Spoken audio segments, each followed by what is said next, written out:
Good morning, this is Dan Carter from the Norse Fringe from Pain Clinic and Norse Fitness and Rehab Centre.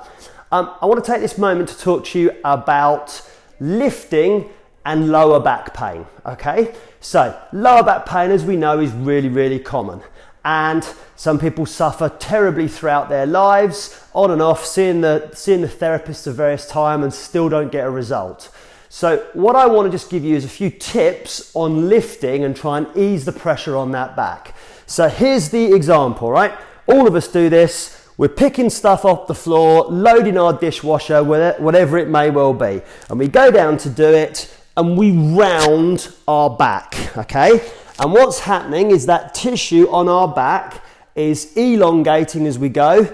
And if we're talking discs, okay, or vertebrae, as you bend forward, the space at the back of the disc or the back of the vertebrae is opening up, stretching those ligaments, increasing anterior disc pressure, which potentially could cause, over a long period of time, herniation of the discs out the back. So, what we need to do is we need to teach ourselves to move correctly.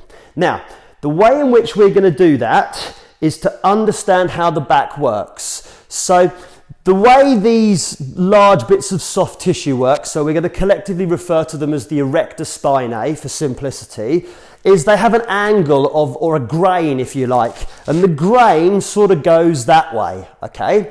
And they're designed so that when you bend forward, they're very good at holding the shear force between our vertebrae, okay? So if we keep this neutral spine and a little bit of curve here, they work really well in this plane at keeping the vertebrae where they should be and reducing the stress. Now the problem is that the moment that we round our back, though instead of the grain going that way, it pulls more towards this way. And therefore, biomechanically, it can't hold the strain between the vertebrae and it thus causes problems. Okay, so what we have to do is when we are teaching people to lift, we have to start with the so-called hip hinge. So imagine that we've got a big axis right the way through the hip. To cause a little tight and we've got a little bit of curve in our back.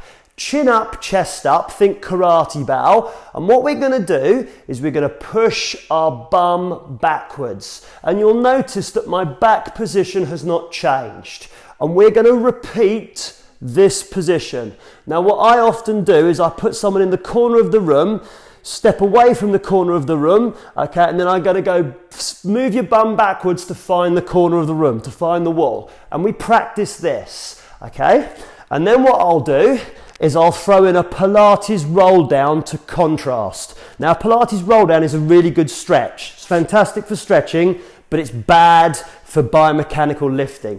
So this idea of keeping your bum over your heels is not good in terms of lifting, and the rolling each vertebrae down is not good for lifting, okay? And then we roll it back up vertebra at a time. Now I don't have a bad back, but I can feel that straight away. So what I'll get people to do is we'll go hip hinge, move the bum back, legs locked, 1, 2, 3, we'll go through to 10 and then we'll do one roll down to feel the contrast and back up and repeat.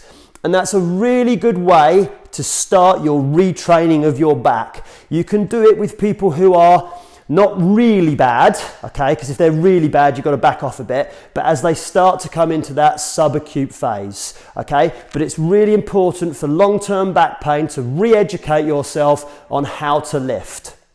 Well done, good luck.